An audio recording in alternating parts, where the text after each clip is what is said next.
¿Qué tal, amigas y amigos? Muy pero muy buenos días y gracias por escuchar Resonancias de Fe.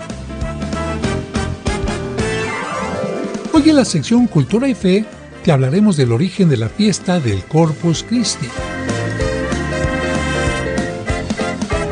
Hoy, además, tendremos dos cuentos. El primero, Comprendiendo con el Corazón. Gabriel siempre ponía atención en las clases de catecismo porque quería comprender todo. Cuando escuchó hablar de la Santísima Trinidad, preguntó. Esa narración nos permitirá comprender mejor el Evangelio de hoy. Cristo nos habla de la Santísima Trinidad. El segundo cuento, al final del programa, será Una corona para el cielo y lo dedicaremos a los papás en su día. El Faro Yamir no perdía ni un solo momento para hacerse más rico. Su esposa y sus hijos lo habían abandonado porque solo le importaban el dinero y las joyas. Y además, en el Santo Oral, te diremos quién fue el profeta Eliseo. Todo esto aquí en Resonancias de Fe, con el Padre José de Jesús Aguilar Valdés, la voz amable de la radio.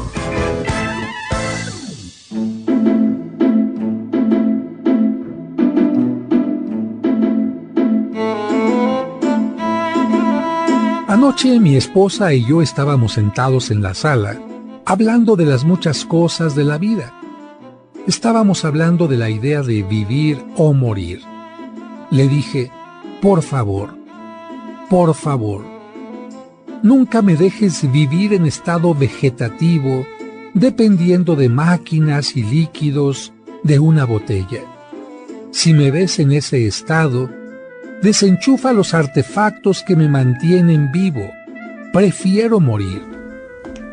Entonces ella, de improviso, se levantó con una cara de admiración y desenchufó el televisor, la computadora, el iPod y me botó la cerveza. Casi me muero.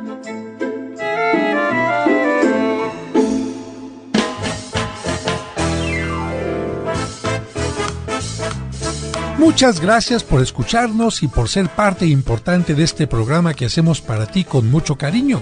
Y como cada domingo, le agradecemos a Dios por el don de la vida y le pedimos por ti y por cada uno de los tuyos, especialmente por los enfermitos o por quienes pasan por algún mal momento. Que Dios les llene de bendiciones. Y además de agradecer tu atención, quiero agradecer la presencia de mis colaboradores. En la producción, Sergio Enríquez Morín, y compartiendo micrófonos, nuestros invitados de hoy en las secciones del Santo Oral y Cultura y Fe, Raúl Mauricio Hernández y Salvador Romero. Amigas, amigos, quiero comenzar este programa dando gracias en primer lugar al primer Padre al que tenemos que dar gracias, y es precisamente a Dios nuestro Padre amoroso, misericordioso, origen de todo lo que existe, porque sin Él no tendríamos absolutamente nada de lo que tenemos. Y por supuesto, en segundo lugar, a cada uno de los padres de familia, sí, a ti que me estás escuchando y a ti que Dios te bendijo con la oportunidad de ser padre de familia, porque no a todos los hombres les ha dado esta oportunidad. ¿Por qué? Porque Él sabe por qué. Pero si a ti que me escuchas te dio esta oportunidad, siéntete bendecido y también siéntete un poquito preocupado por esta gran responsabilidad. Todos sabemos que para ser padre de familia no se estudia, simplemente se necesita tener un gran corazón, disponibilidad, paciencia y todos los valores del Evangelio. Claro, también entendemos que se puedan equivocar y que de los errores puedan aprender. Así que en este día especialmente pediremos en todas las misas por ti que eres padre de familia y también por aquellos padres de familia que Dios ha llamado ya a su presencia, para que, como lo dice el cuento del día de hoy, Dios les dé esa corona que cada uno de ellos se merece por su obra. Felicidades, papás, y a ustedes, hijos, que están escuchando este programa, la invitación para que les den un abrazo y un beso tronado a todos los papás, especialmente a los enfermitos. Pero ahora nos vamos inmediatamente al primer cuento. Es momento de escuchar el cuento para entender el Evangelio. escrito por el Padre José. Comprendiendo con el corazón. Gabriel siempre ponía atención en las clases de catecismo porque quería comprender todo. Cuando escuchó hablar de la Santísima Trinidad, preguntó: ¿cómo es posible que exista un solo Dios con tres personas distintas? La catequista decidió contarle una anécdota de la vida de San Agustín.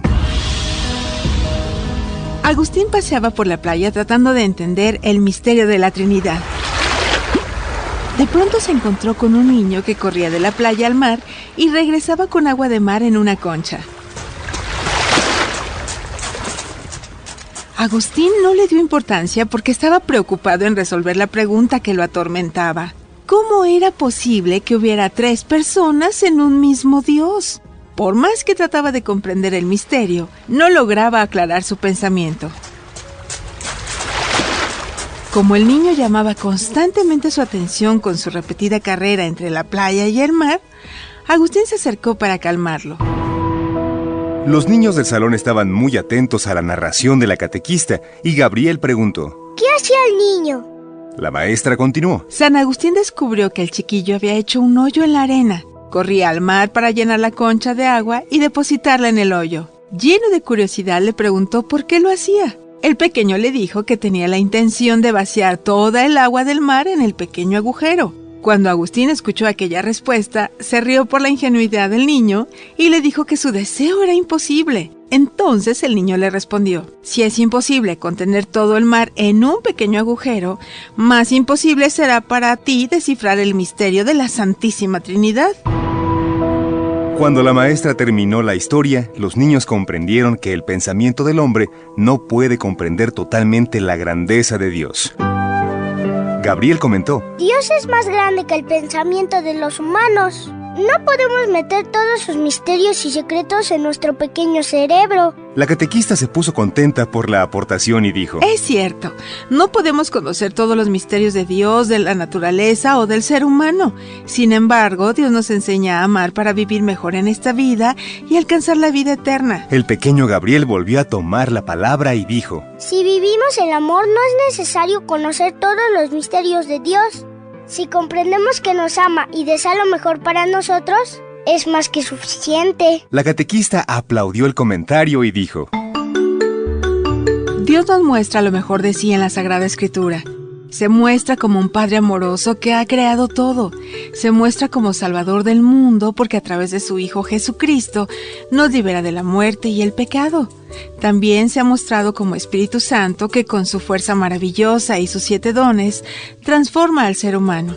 Por eso decimos: gloria al Padre, al Hijo y al Espíritu Santo.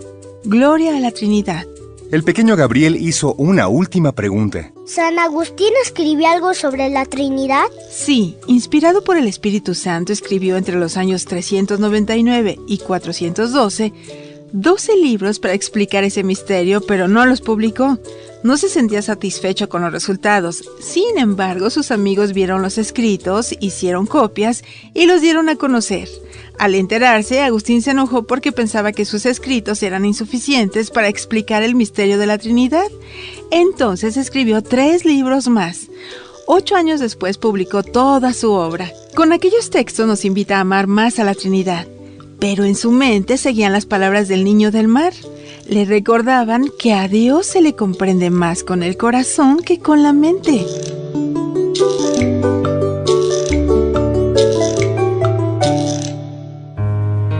Este es un cuento escrito por el Padre José de Jesús Aguilar Valdés y podrás encontrarlo en el libro Cuentos para entender el Evangelio.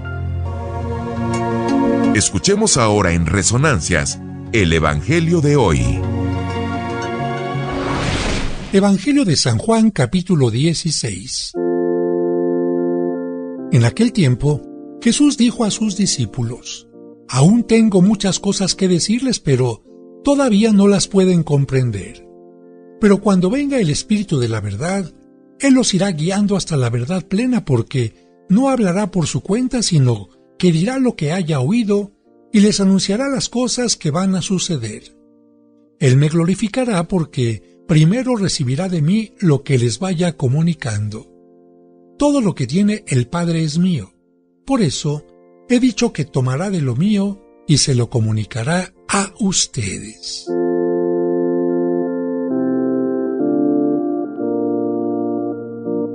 Queridas hermanas, hermanos, cuando escucho que alguien le dice a su pareja o a sus hijos, mi cielo, o cuando escucho aquella canción de Trío que dice, la gloria eres tú, pienso que estoy totalmente de acuerdo. Y es que no podemos negar que el afecto y la compañía de nuestros seres queridos son la mejor forma de sentir la presencia de Dios. Incluso estoy seguro que si pudiéramos elegir el rostro que Dios debería tener en el más allá, elegiríamos el de aquella persona a la que más amamos. Porque el amor es el lazo más importante entre los hermanos y este vínculo trasciende más allá de la muerte. Quizás por eso, desde el libro del Génesis, Dios nos manifiesta que no es bueno que el hombre esté solo. Por eso, Dios le dio al hombre primero a los animales para que le hicieran compañía, pero al ver que no era suficiente, le entregó a la mujer para que ambos juntos se sintieran bien. Así comprendemos que el ser humano, tú y yo, estamos llamados a vivir en comunidad, y la familia es la primera comunidad en la que se aprende a amar con todo lo que esto conlleva: convivencia, tolerancia, perdón, unidad en la diversidad, solidaridad, ayuda mutua, respeto, generosidad, mucha paciencia, y todo esto se aprende en la familia, y esto nos lleva a vivir también sanamente en sociedad. Por eso, cuando en la familia no se viven los valores, en la sociedad hay corrupción, maldad, violencia, etc. En cambio, cuando en la familia se vive el amor, la sociedad se vuelve más humana y justa. Hoy es la fiesta de la Santísima Trinidad, y esto nos recuerda que Dios no es un ser amargado, solo y egoísta, sino un Dios amoroso que convive en sí mismo, como Padre, Hijo y Espíritu Santo, y que el fruto de ese amor llega incluso a nosotros los seres humanos. El amor del Padre nos entrega a su Hijo.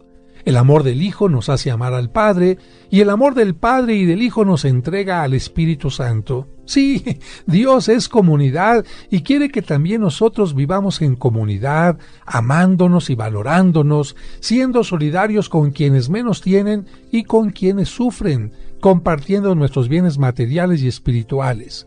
Por eso, Cristo quiso fundar una gran familia llamada Iglesia, que desde su resurrección se sigue uniendo semana a semana para compartir su palabra y su pan en la Santa Comunión, para compartir nuestros miedos y proyectos y enriquecernos con las experiencias y dones de los demás.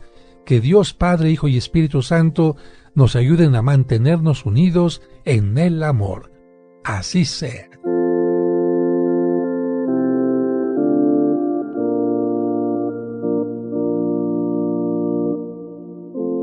Y listo el equipo para hablar de los santos y santas de la semana.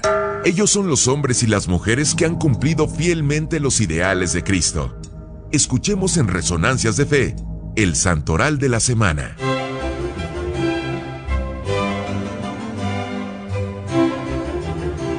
El 15 de junio se celebra a Santa María Micaela del Santísimo Sacramento. Micaela significa Dios es mi fuerza. Ella nació en Madrid, España, en 1809. Una situación de dificultades en la familia, como la muerte de sus padres, accidentes de sus hermanos y cosas semejantes, la hicieron sensible a las necesidades de los demás.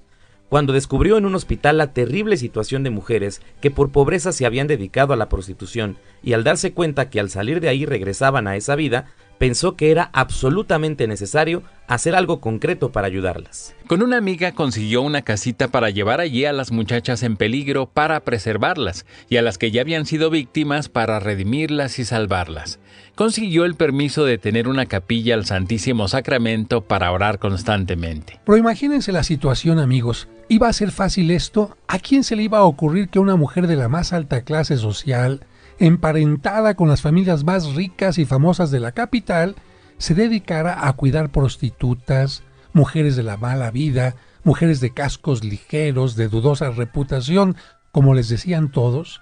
Todas sus amigas, y por cierto amigas de mucho tiempo, se negaron a ayudarle, y ya ni la reconocían como amiga. Ante esta situación, en lugar de que Micaela hiciera caso a sus amistades ricas, dejó su casa elegante en un barrio rico y se fue a vivir con unas pobres mujeres de mala vida en una casucha miserable, para poder transformarlas en personas honradas y santas. Y como nunca faltan los chismes, rápidamente le llegaron al arzobispo cuentos y calumnias. Entonces él envió a un sacerdote para que sacara de la casa de Micaela el Santísimo Sacramento. Cuando el sacerdote llegó y vio la verdadera situación, cambió de parecer y dejó ahí el sacramento. El 6 de enero de 1859, con 7 compañeras, fundó la comunidad de hermanas adoratrices del Santísimo Sacramento, dedicadas a adorar a Cristo Jesús en la Eucaristía, a trabajar por preservar a las muchachas en peligro y a redimir a las pobres que cayeron en la prostitución. Ahora tiene 1,750 religiosas en el mundo en 178 casas. Santa Micaela murió el 24 de agosto de 1856. El 16 de junio se celebra a Eliseo. Eliseo significa Dios es mi salvación. La historia de este profeta está narrada en la Biblia, en el primer libro de los Reyes, y nos cuenta lo siguiente. Estaba arando en un campo cuando de pronto se le acercó el profeta Elías y, echándole su manto sobre los hombros, lo invitó a seguirlo y a dedicarse a extender la fe. Eliseo aceptó, pero le pidió permiso para ir antes a despedirse de su familia. Luego volvió, sacrificó a sus 2 bueyes, repartió la carne entre los demás compañeros de trabajo y quemó sus utensilios de arar. Así, libre de todo impedimento, se fue con el profeta Elías. Cuando Elías iba a ser llevado al cielo, le dijo a Eliseo: «Quédate por aquí, que yo me voy al Jordán». Eliseo le respondió: «Padre, yo te seguiré a donde vayas», y se fue con él. Cuando iban llegando al río Jordán, le salió al encuentro un grupo de jóvenes que se preparaban para ejercer el profetismo, y Eliseo les aconsejó que se quedaran allí observando lo que iba a suceder. Al llegar al río Jordán, Elías tocó con su manto las aguas y éstas se dividieron. Así los 2 profetas pasaron a pie por terreno seco. Pasando el Jordán, Eliseo le pidió a Elías un favor muy especial. «Padre, te pido que cuando tú te vayas, me pase a mí una buena parte de tu espíritu, de tus poderes». Elías dijo: «Si me logras ver cuando sea elevado, se te concederá esto que has pedido». Luego llegó un carro de fuego y se llevó a Elías. Y mientras éste subía por los aires, Eliseo lo veía y le gritaba: «¡Padre mío!».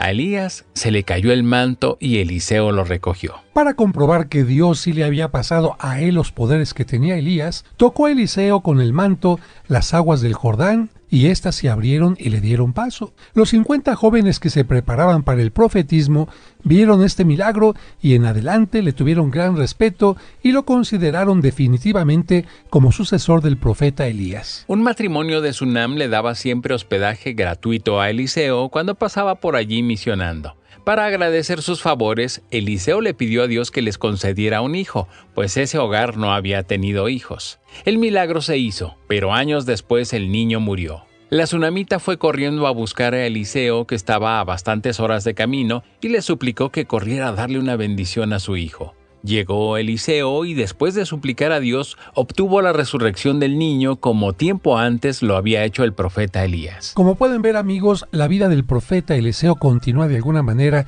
lo que había hecho el profeta Elías: multiplicarle el alimento, resucitar a un pequeñito y tener también este poder de los profetas. Este profeta Eliseo tenía 100 discípulos para darles de comer y solamente tenía 20 panes. Bendijo los panes y con ellos alcanzó para alimentar a todos sus discípulos y hasta sobró pan. Más tarde, lo sabemos, Jesús con 5 panes daría de comer a 5,000 hombres y les sobrarían 12 canastos de pan. Cuando Eliseo murió, lo enterraron en una cueva. Mucho tiempo después, unos hombres iban a enterrar a un muerto, pero al ver venir un grupo de guerrilleros, dejaron al muerto sobre la tumba de Eliseo y salieron corriendo. El muerto, al tocar la tumba del profeta, resucitó. Esa, amigos, es la historia del profeta Eliseo. El 17 de junio se celebra al obispo Gregorio Barbarillo. Nació en Venecia, Italia, en 1632. A los 30 años fue ordenado sacerdote. Posteriormente el Papa le pidió que fuera a trabajar a Roma para ayudar a los apestados por el tifo. Más tarde lo hicieron obispo y fue muy querido por todos por su labor. Todos estaban de acuerdo en que su conducta era ejemplar en todos los aspectos y en que su generosidad con los pobres era no solo generosa, sino casi exagerada. La gente decía: «Monseñor es misericordioso con todos, con el único con el cual es severo es consigo mismo». Su seminario llegó a tener fama de ser uno de los mejores de Europa y su imprenta divulgó por todas partes sus publicaciones religiosas. Siempre repetía, para el cuerpo basta poco alimento y ordinario, pero para el alma son necesarias muchas lecturas espirituales. San Gregorio Barbarillo murió el 17 de junio de 1697. El 18 de junio se celebra a Santa Juliana de Falconieri, mujer italiana que fundó una comunidad religiosa para mujeres dedicadas a la admiración o adoración del Santísimo Sacramento. Después de dar ejemplo de entrega, oración y caridad para con los demás, murió en 1341. El 19 de junio se celebra a San Romualdo. Romualdo significa glorioso en el mundo o el que gobierna con buena fama. Él nació en Italia en el año 950. Era hijo de los duques que gobernaban la ciudad de su nacimiento, por lo que su infancia y juventud estuvo llena de lujos, placeres y excesos. Su padre era un hombre muy agresivo. Un día desafió a pelear en duelo a un enemigo y se llevó a Romualdo como testigo. El joven vio horrorizado cómo su padre le quitaba la vida al adversario y durante algún tiempo no se pudo quitar esta imagen de la cabeza. Para encontrar paz, huyó a la soledad de una montaña donde encontró un monasterio de benedictinos. Se quedó allí 3 años orando por él, por su padre, y por el hombre al que su padre le quitó la vida. Cuando Romualdo pidió que lo hicieran monje, el superior del convento no aceptó porque conocía el carácter y el poder del papá, que seguramente vendría a sacar a su hijo a la fuerza. El arzobispo hizo de intermediario y Romualdo fue admitido como monje benedictino. Con su oración y ejemplo, logró convertir a muchas personalidades de su tiempo como el jefe civil y militar de Venecia, el dux de Venecia y a su mismo papá que se arrepintió y se fue a un convento a pedir perdón por sus malas acciones. Durante 30 años, Romualdo fundó en Italia conventos donde las personas pudieran hacer penitencia por sus faltas en total soledad y en completo silencio. Un señor llamado Malduli le obsequió una finca y un terreno en una región montañosa y apartada llamado Campo de Malduli. Allí fundó una nueva comunidad que se llamó Camaldulenses, o sea, religiosos del campo de Malduli. El 20 de junio, bueno, tengo que decirlo, es mi cumpleaños, pero en ese día se celebra a San Silverio y a San Juan Fisher. Y hoy te vamos a hablar de este segundo que, aunque fue cardenal, murió martirizado junto a Santo Tomás Moro, de quien te hablaremos más adelante. Juan Fisher nació en Inglaterra en 1469. A los 14 años ya era el más sobresaliente entre sus compañeros estudiantes y a los 20 fue nombrado profesor. Se doctoró en la famosa Universidad de Cambridge y a los 22 años obtuvo la dispensa por falta de edad para ser ordenado sacerdote. Con esto queremos aclarar, amigos que nos escuchan, que la edad mínima para ser sacerdote es de 24 años, por lo que si alguien termina antes sus estudios debe de pedir un permiso especial al Vaticano. Poco después recibió el nombramiento de vicerrector de la universidad. La madre del rey, doña Margarita, impresionada por la sabiduría de Juan Fisher, lo eligió como su director espiritual. Guiada por él, ayudó a instituciones benéficas y a la Universidad de Cambridge. Cuando él empezó a ser director espiritual de la madre del rey, la universidad tenía pocas cátedras o ramas de enseñanza. Luego aumentaron notablemente. La biblioteca de la universidad tenía 300 libros y después se consiguieron millares para el estudio de los universitarios. Juan fue elegido canciller o rector de la universidad, cargo que tuvo hasta su muerte. Cuando tenía 35 años, fue elegido como obispo de Rochester y aunque era obispo y canciller de la universidad, llevaba una vida tan austera como la de un monje. En su mesa tenía una calavera para recordar que también a él le llegaría la muerte y la hora de tener que dar cuentas a Dios de su comportamiento. Juan decía que su deporte favorito era leer. Sus ahorros eran para comprar nuevos libros que, después de leerlos, los obsequiaba a la biblioteca de la universidad. Cuando Lutero empezó a difundir los errores de los protestantes, Juan Fisher escribió 4 grandes libros para combatir los errores de los luteranos. Esto lo hizo muy famoso. Pero como dice el dicho, amigos, el demonio mete su cola y echa a perder todo. Ahora nuestro amigo Sergio nos explicará la causa de su muerte. En aquel tiempo era rey de Inglaterra Enrique VIII. Estaba casado y se quiso divorciar para casarse con su concubina Ana Bolena. El primero en oponerse, desde luego, fue el obispo Juan Fisher, declarando que el matrimonio católico es indisoluble y que el divorcio no es posible para un matrimonio católico que no sea nulo. Y como el rey Enrique VIII se quería salir con la suya, desconoció al Papa y se declaró jefe supremo de la Iglesia en Inglaterra. Dijo: yo soy el Papa en esta tierra. Todos los que deseaban conservar sus puestos por miedo o conveniencia lo apoyaron, pero Juan Fisher declaró el error en pleno parlamento diciendo: querer reemplazar al Papa de Roma por el rey de Inglaterra como jefe de nuestra religión es como gritarle un muera a la Iglesia Católica. 2 veces lo llevaron a la cárcel. Otra vez trataron de envenenarlo. Una bala pasó sobre sus hombros mientras leía en su escritorio.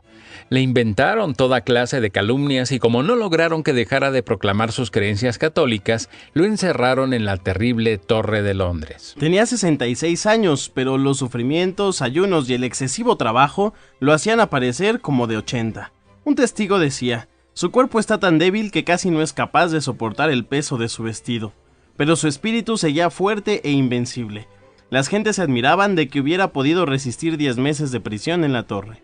Estando en prisión, recibió del Papa el nombramiento de cardenal. El rey exclamó con burla: le mandaron el sombrero de cardenal, pero no podrá ponérselo, porque yo le mandaré cortar la cabeza. Y así fue. El 17 de junio de 1535 leyeron su sentencia de muerte. El rey lo condenaba a muerte por no aceptar el divorcio y por no aceptar que el mismo rey reemplazara al Papa.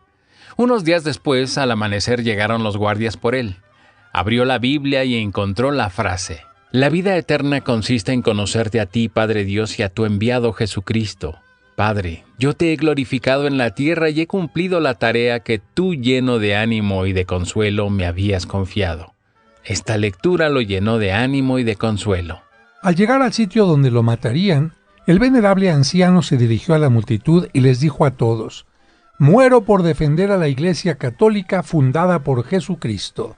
Después los verdugos le cortaron la cabeza. El 21 de junio se celebra a San Luis Gonzaga. Luis en alemán significa luchador glorioso. Nació en Italia en 1568.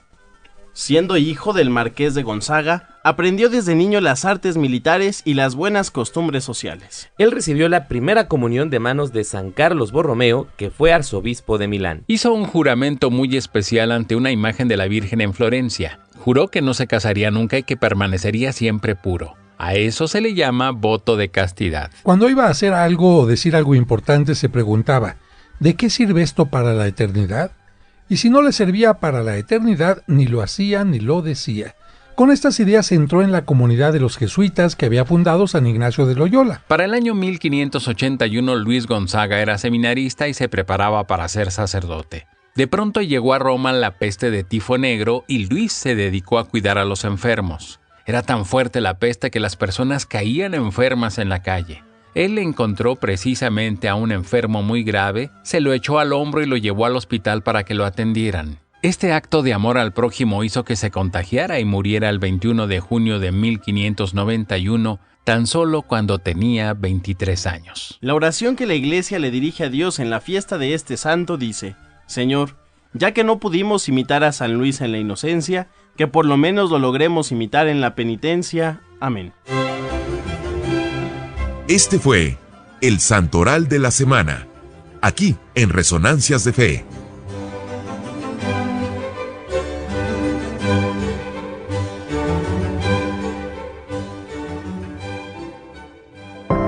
Esta es nuestra sección, Cultura y Fe.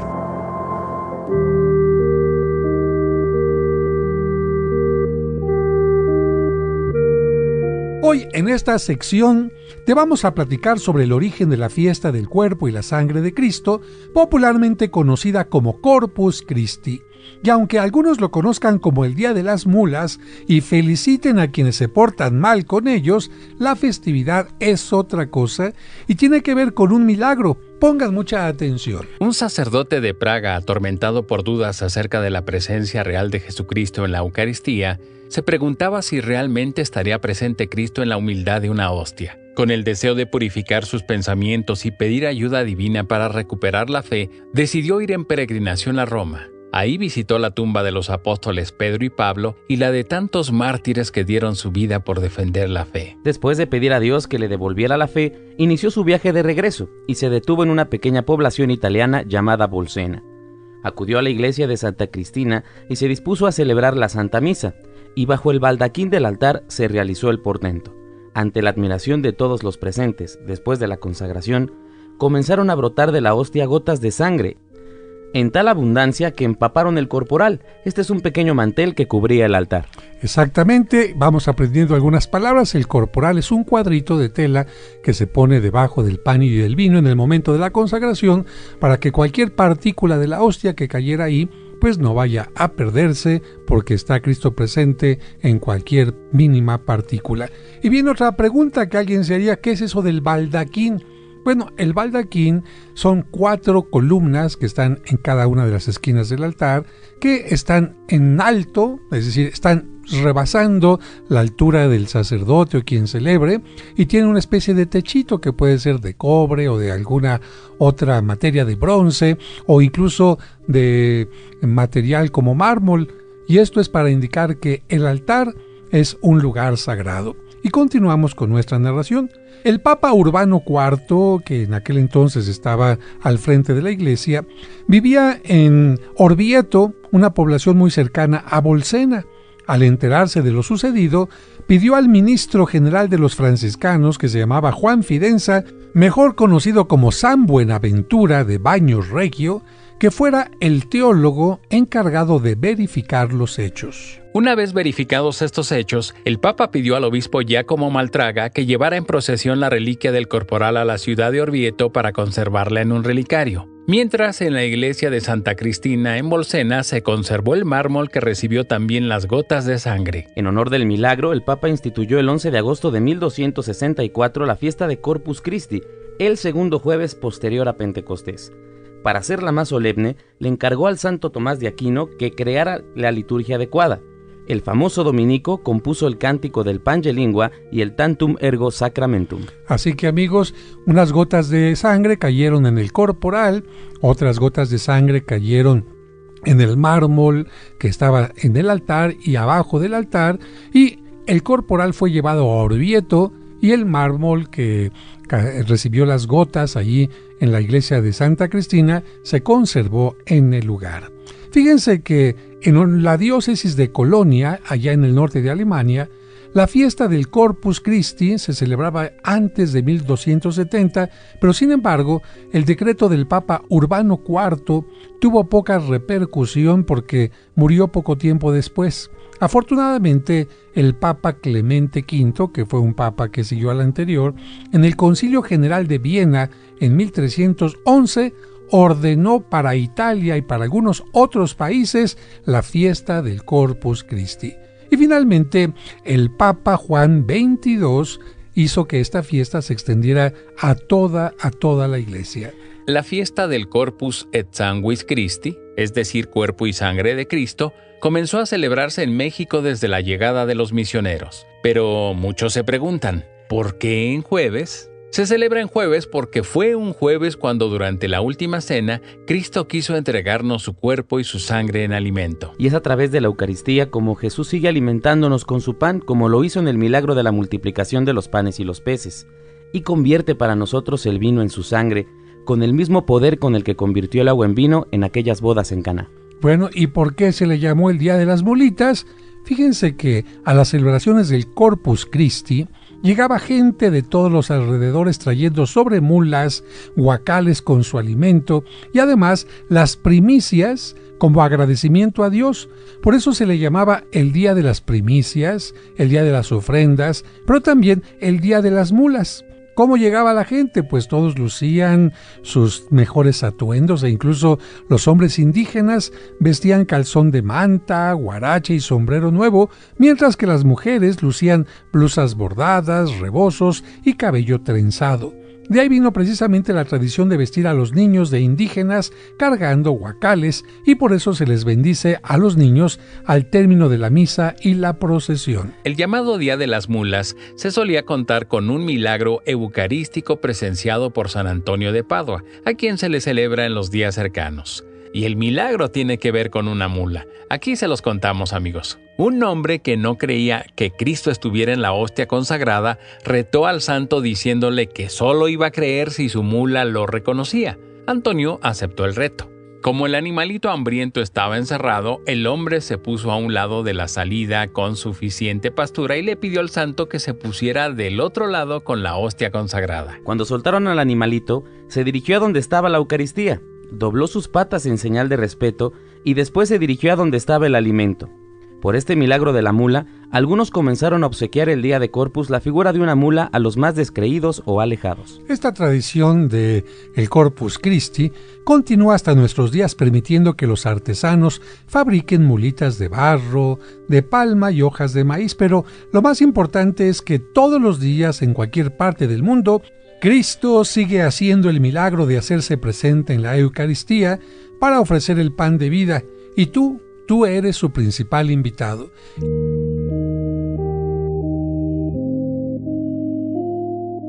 Resonancias de Fe, con el Padre José de Jesús Aguilar Valdés, la voz amable de la radio. Y ahora estamos listos para escuchar el segundo cuento de hoy, Una corona para el cielo. Una corona para el cielo.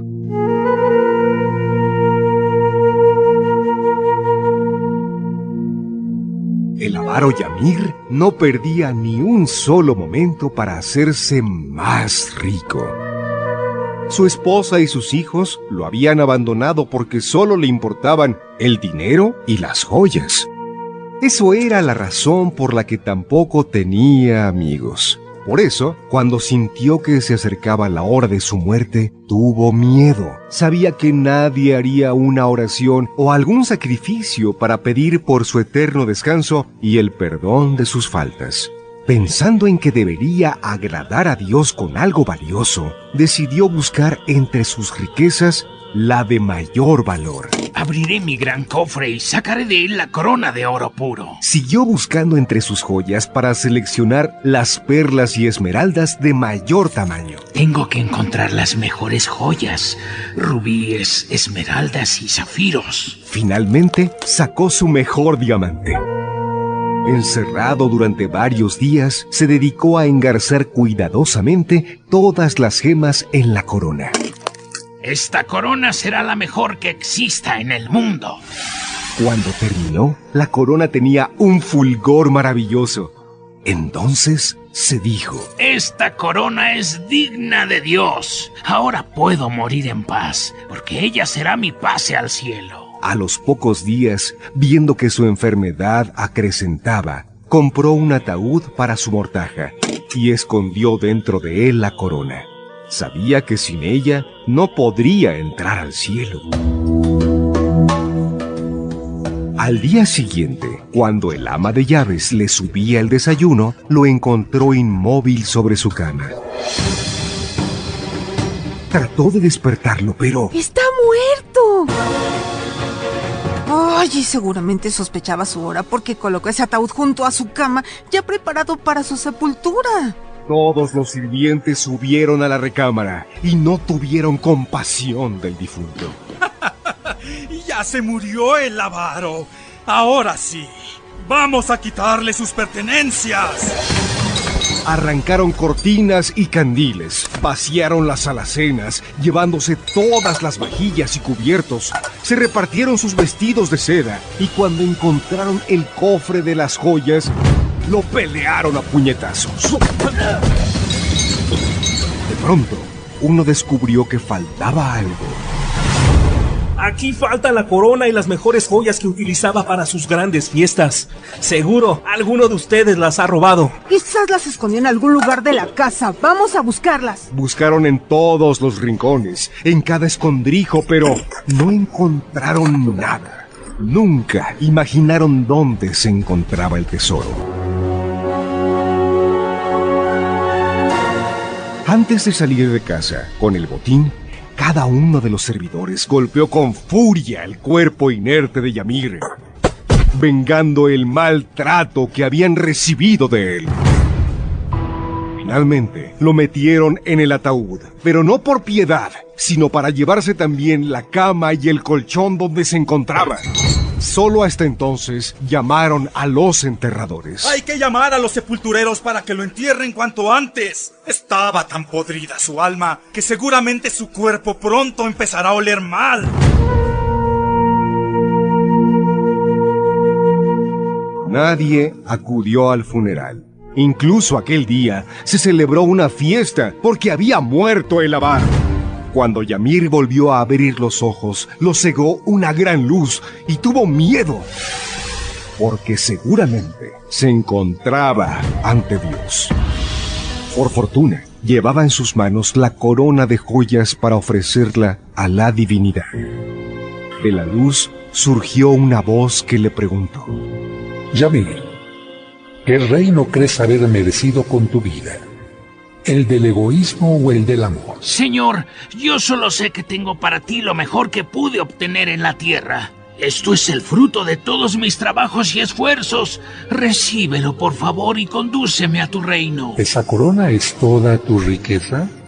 Obsérvala bien, por favor. El avaro contempló cómo su gran corona en aquel lugar no tenía ningún brillo y las joyas parecían simples piedras de río. Con decepción se dio cuenta que sus riquezas no tenían ningún valor ante Dios y que había perdido el cielo.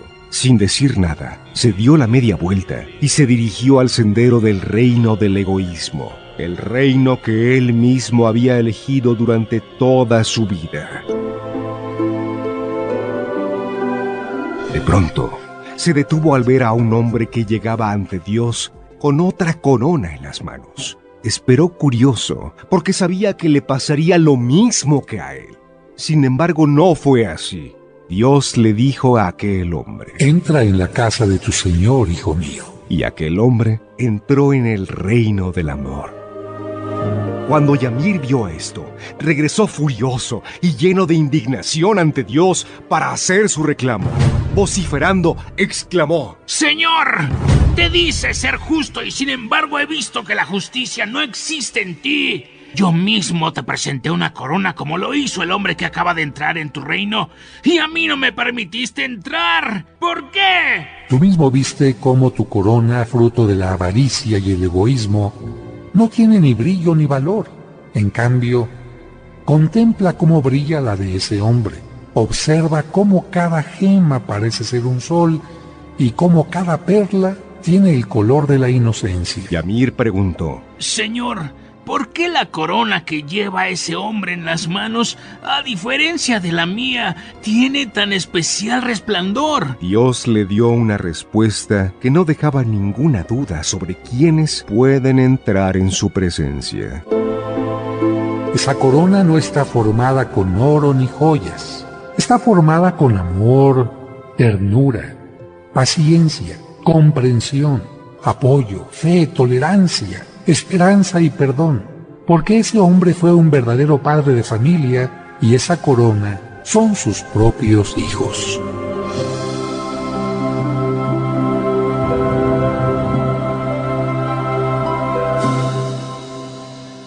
Resonancias de Fe, con el Padre José de Jesús Aguilar Valdés. Amigas, amigos, espero que les haya gustado este segundo cuento del día de hoy en honor de todos los papás, especialmente tomando en cuenta aquellos que ya se encuentran con Dios, aquellos a quienes extrañamos y también seguimos ofreciendo la oración para que Dios les dé esa corona que todos queremos darle en agradecimiento por lo que hicieron por nosotros. Un saludo a todas las personas que en este día no saludé al principio, pero que van en el freeway de Estados Unidos, en las carreteras de México, y que prestan un servicio en la transportación, en trailers, etc. También un saludo a todos los enfermitos y, por supuesto, a quienes celebran algún aniversario o algún cumpleaños. El próximo día 20 de junio será el mío, así que yo me incluyo también al pedir una bendición para mí. Y les recuerdo que si necesitan alguna información sobre el extracto de agave Mimex, este alimento que a mí me salvó y me sigue salvando la vida, sobre los libros que he escrito, especialmente el de cuentos para que los niños entiendan el Evangelio, sobre los cursos que voy a comenzar a dar porque en breve empezaré un nuevo curso de autoestima o la información de las misas gregorianas, pueden marcar a los teléfonos de mi parroquia en un horario de 9 de la mañana a 7:30 de la noche todos los días, incluyendo domingos. Teléfonos 55-55-66-7744 y 55-5705-5939. Lo repito, 55-55-66-7744 y 55-5705-5939. Ojalá que puedan convivir con los papás en una cena sabrosa y, por supuesto, los espero el próximo domingo. Que Dios les bendiga.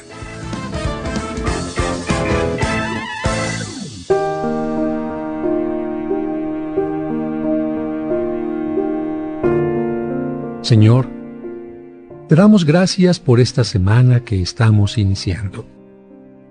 Queremos desde este momento ofrecerte nuestros esfuerzos y trabajos, el amor de las parejas, la inocencia de los niños, la sana inquietud de los jóvenes, la paciencia de los enfermos y el ejemplo de los ancianos.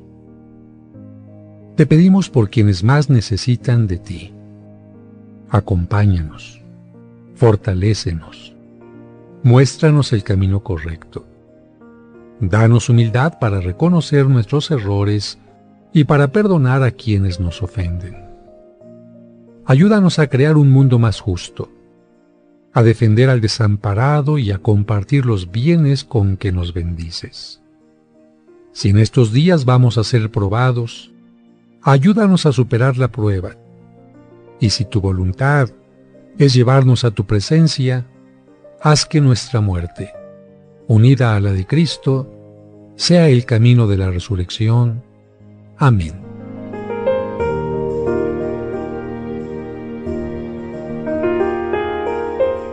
Ahora, tu fe se ha reforzado y tendrás la seguridad y confianza para seguir adelante en la vida.